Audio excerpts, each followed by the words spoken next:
This is the Late Round Podcast with your host, JJ Zacharisa.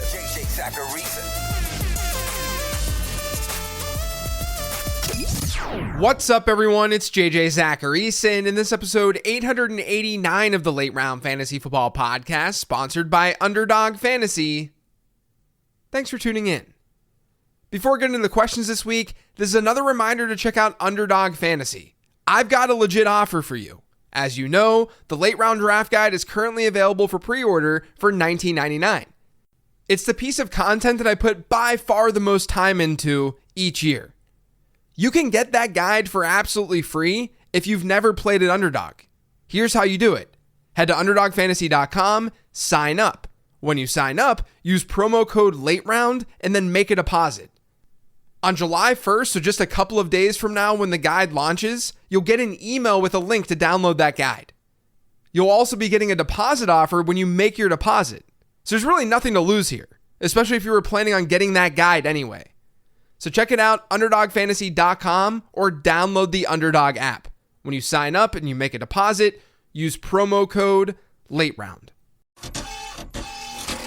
The first question this week is an email. It says, "Hi JJ, love your work. Thanks. You have shown in the past how having a rookie quarterback can statistically have a negative impact on fantasy production for all other player positions. However, is it worse than poor quarterback play?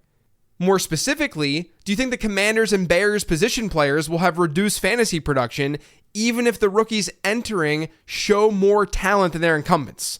And yes, I know Jaden Daniels is a rushing quarterback, which also has a negative impact on player fantasy production. But am I wrong to think that he still might be better for that offense than Sam Howell? Can Caleb Williams give DJ Moore a better season than Fields?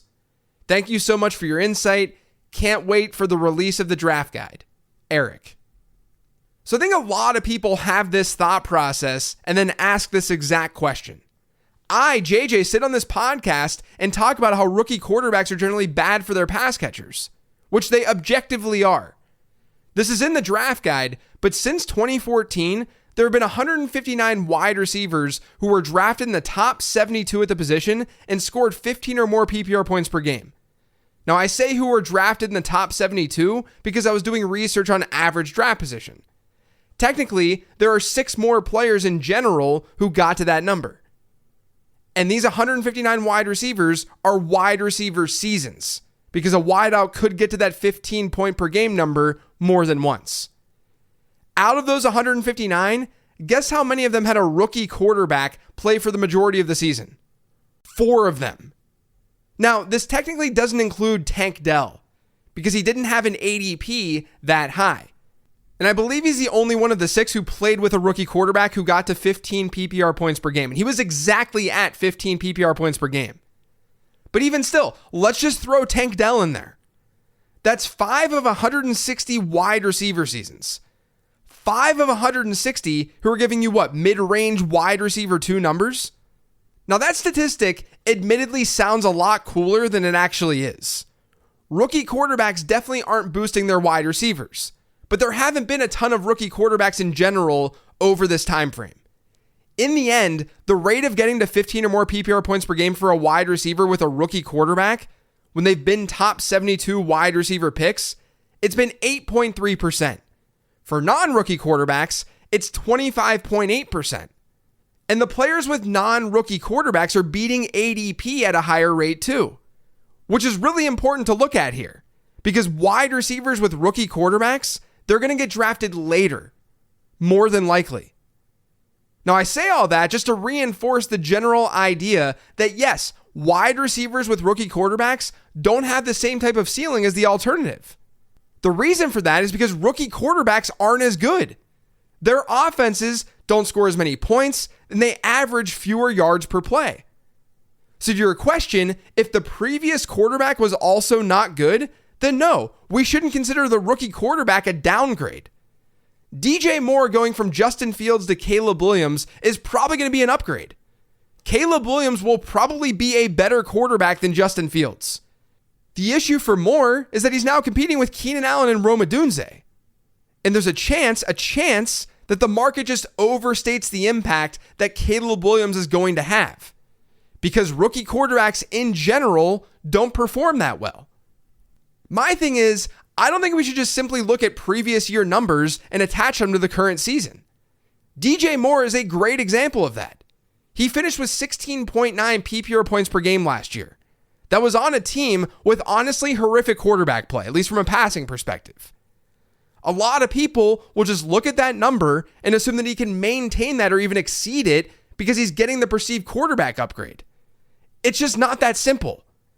There's statistical regression. There's competition for targets. There's changes in coordinators. So many things are different year over year. But to your question, no. A rookie quarterback is not automatically worse than poor quarterback play. It's just that rookie quarterbacks often bring poor quarterback play. And the market doesn't always recognize that. The next question is from Nathan on Patreon. It says, "Hey JJ, I recently did a startup dynasty superflex draft and used your rankings for reference. What is your advice when it comes to positional need versus best player available? Would you keep taking quarterbacks after you already have 2 starters if that's where you see the most value? Thanks." One of the things that I really try to drive home in the draft guide this year is the importance of being nimble, the importance of being flexible. A lot of fantasy managers enter a draft with a ranking sheet and that's it.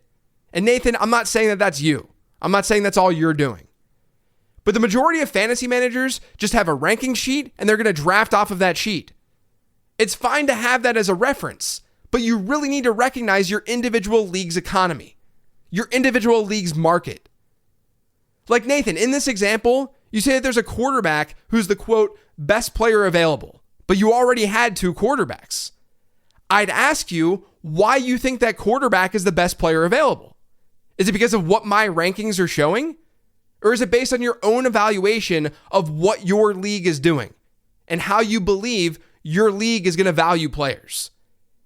Pretend you get a ranking sheet for a tight end premium league, and there are 5 tight ends listed in the top 30. 5 tight ends should go in the first 2.5 rounds of your 12-team league. Let's say that you're drafting in the middle. You've got pick 30. It comes to you, and not a single tight end has been drafted. You might want to take the tight end there. Sure. You take one. And then not a single tight end gets drafted until your 4th round pick. So you say to yourself, okay, I can still look at this as the best value. I can play a tight end in the flex too. So I'm going to get another tight end. But what if that same thing happens again in the 5th round? You obviously can't just keep drafting tight ends because number 1, you've got other positions that you need to fill. Number 2, you need to recognize your individual league's economy. Yes, there's definitely a possibility that your league realizes they were stupid during their draft and that those tight ends are more valuable than they initially thought. But at the same time, they might not. This might be a you problem. Maybe you just completely ignored other factors going on in your league. Like maybe you can't start a tight end in the flex and you just assume that people would be drafting tight ends early and then they didn't. At some point, you've got to look at how you're analyzing the league. And this is really the problem with rankings, which are usually a one-size-fits-all type of thing. Settings vary from league to league. What you think is the best player available may not always be the best player available because the pricing of your individual league matters. Now, I can't answer this specific question or questions even like this because I need to know the board. I need to know your exact situation. I need to know the choices that were sitting in front of you. Are there times where I go with what I perceive as the best player available over a need? Yeah, of course. But typically that decision is based off of the 2 factors that I'm talking about here. What my own analysis says and what the individual market is saying, what my league is saying. So that's my advice. It's fine to go with what you're referring to as best player available. Just remember that the word best is subjective. You should still be focused on higher in demand positions throughout your draft because you know someone will always need those positions. Otherwise, you can get stuck. This next question is from Twitter. It's from @Bronton21. It says, one of the most polarizing players this offseason is Jameson Williams. Matt Harmon recently noted that his reception perception data was trending upwards towards the end of the year. Dan Campbell called him the most improved player going into the season. With Josh Reynolds gone, what are your expectations of JMO in 2024?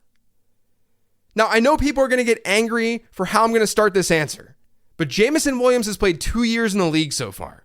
I understand he started off injured, but he's been in the NFL for 2 seasons. He scored 2.5 and 6.7 PPR points per game in those 2 years. Of all the players in my prospect database, which include every wide receiver who was drafted or at the NFL Combine since 2011, we've had well over 500 guys fail to reach 7 PPR points per game in each of their first 2 seasons. That's because undrafted players, late round picks, they're part of that data set. And for the record, they need to play at least 8 games in the season to qualify. Otherwise, they got a 0 for that season in points per game. Now, of those more than 500 wide receivers, guess how many scored double-digit PPR points per game in year 3? 8 of them. And guess how many of those 8 scored 13 PPR points per game, which aren't even wide receiver 2 numbers? 0 of them. The wideouts that we're talking about here are guys like Willie Snead and Quincy Enunwa and Nelson Aguilar. It's so rare for studs to emerge from situations like this. And sure, this situation is different. Not everyone is coming off of a torn ACL when entering the NFL. So let's give Jameson Williams the benefit of the doubt. Let's look at year 2 Jameson Williams. Only year 2. And let's assume that that was his rookie season. Williams finished last year, like I said, with 6.7 PPR points per game. Of the many wide receivers in the prospect database who failed to get to 7 PPR points per game as a rookie, guess how many got to 10 or more points per game as second-year players? 15 of them. 3 of them scored 15 or more PPR points per game. None of them were over 16. In other words, there was a very small chance of them being pretty good players in fantasy football. And I understand that's not what we're signing up for. We're not signing up for Jameson Williams to be a wide receiver 1. I'm more so bringing up the ceiling thing just to say that you probably won't be burned if you don't draft Jameson Williams. History tells us that a higher end outcome based solely on PPR points per game, which is predictive, by the way, history tells us that a higher end outcome is more in like wide receiver 3, wide receiver 4 range. That's a realistic high end outcome for Jameson Williams. Maybe low end wide receiver 2. Now, I would feel more strongly if his per route numbers and his peripherals were stronger. We don't have to only look at PPR points per game. He saw a target on 17% of his routes last year. That was below average among all wide receivers with 200 or more routes run. His yards per route run, 1.41. That was also a below average number. Now, I don't mind getting Williams in best ball stacks, and he should have his typical big play ability that we all know is there. But I would be very surprised if he's someone that we look back on and say, man, I got really burned by passing on Jameson Williams this year. His cost is fine. I'm not even dramatically different than the market with Jameson Williams. I recognize that he was a good prospect, but this isn't a profile, even when you account for his year 1 injury, that typically wins your fantasy league.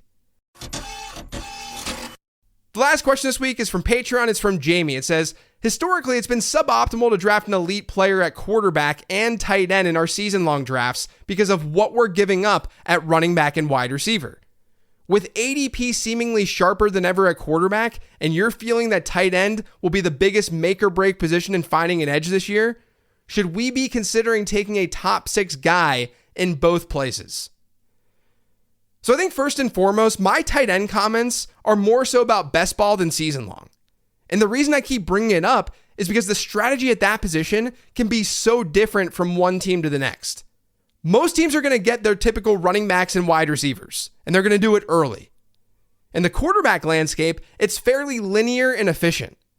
Not only are guys ranked generally where they should be ranked, in my opinion, but there are pockets where you can attack the position throughout your draft. Maybe you can make that same argument at tight end, but there are larger gaps between those pockets, which means you have to make a very real decision in round 4, 5, and 6 about whether or not you're going to get one of those higher end tight ends. Now, the question is, can you take on both an elite quarterback and an elite tight end this year? And I think the answer to that every year is technically yes. Similar to what's been said on becoming a best ball bro, and for the record, I'm not talking about best ball here, I'm talking about season long. But as so many guests on becoming a best ball bro have said, You just need to balance out the capital spent later on in your draft if you don't get that position early. If you go with a running back heavy approach, make sure you're not going crazy with late round running backs as well. You need more wide receivers on your roster in that case. You need to play the numbers game to just have more chances of hitting on the position. Taking on both a high-end quarterback and tight end means a lot of opportunity cost is involved here. The nice part is, though, there's a chance that we won't have to worry about those two positions in the first 2, maybe even 3 rounds of our drafts this year. I think we will in more casual leagues, more home leagues. But ADP-wise, we may not see a quarterback or tight end go in round 1 or round 2. Josh Allen, according to Fantasy Pros, is being ranked 21st overall. But we know there's going to be leagues where every quarterback isn't drafted that high. Just look at best ball drafts right now. You're frequently seeing 0 quarterbacks and 0 tight ends get drafted through the first 3 rounds. And based on history, that's actually pretty significant because the first 2 rounds are massive at running back and wide receiver. You typically get really good hit rates there. So when you opt for a quarterback or you opt for a tight end, you're not getting those really good running backs and wide receivers. That's why it's significant. So considering that, hypothetically, yes, I think if there's a year where you can get a tight end and quarterback at the top of your draft, it's probably 2024. But I'd still reserve that type of opportunity cost for number 1, shallower leagues, because every team needs to be excellent in a smaller league. You need an optimal roster in 8 or 10 team leagues. And the waiver wire in those leagues is going to be better too. And then you might be able to get away with something like this in more inexperienced leagues because you know you'll be able to find value later. If people are drafting kickers in round 5, sure, you might be able to get a quarterback and a tight end early. So I wouldn't advise you to do this consistently because of opportunity cost, but because top tight ends are being drafted a little bit later this year, and because we know quarterback has become more predictable, there are some leagues where this is actually reasonable. And I would have never said something like that 5 or 6 years ago. That's it for today's show, though. Thanks to all of you for listening. If you yet subscribe to the Late Round Fantasy Football Podcast, make sure you are by searching for it pretty much anywhere podcasts can be found. And don't forget to follow me on Twitter @LateRoundQB.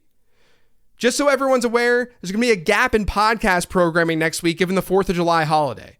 But things will really heat up the week after that, where the podcast gets back on schedule. So get ready for the draft guide to drop in just a couple of days. Make sure you're using promo code LateRound on Underdog, and enjoy family and friends over the 4th of July. I'll talk to you soon.